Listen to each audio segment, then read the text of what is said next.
You are a big fan of alternate transportation, including bicycles, but also mass transit.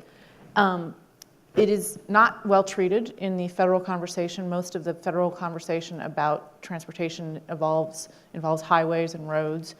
I view it sometimes as the annoying kid sister to the highway debate. Why is that the case, and can it be overcome? I think it is often characterized that way, but I think you need to go a little different, a little deeper. I plead guilty, Bruce talking about my coming from a weird and crunchy community in Portland. You once described Portlandia as not that far from the truth to me. I watched the first 4 episodes before I realized it was a parody and not a documentary. These are my people. But what we find is that actually there is a significant and growing support for transit.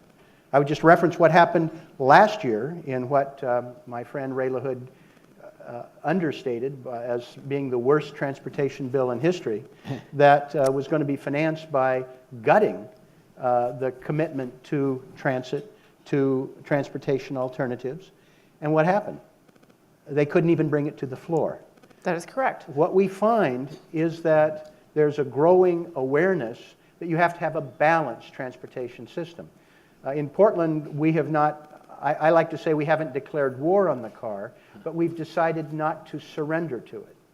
And providing people with choices that make sense, that are attractive, that they understand, makes all the difference in the world.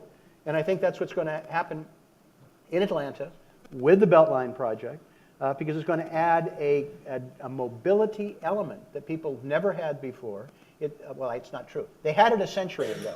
Mm-hmm. We had it in communities all across the country a century ago, with a safer pedestrian experience where we had streetcars that defined urban America. And what we have failed to do in Congress is for there to be broader recognition of how much public support there is. Bruce referenced what happened in Los Angeles when the economy was collapsing, 68% yes vote for transit. And in Phoenix, the road-only effort really floundered.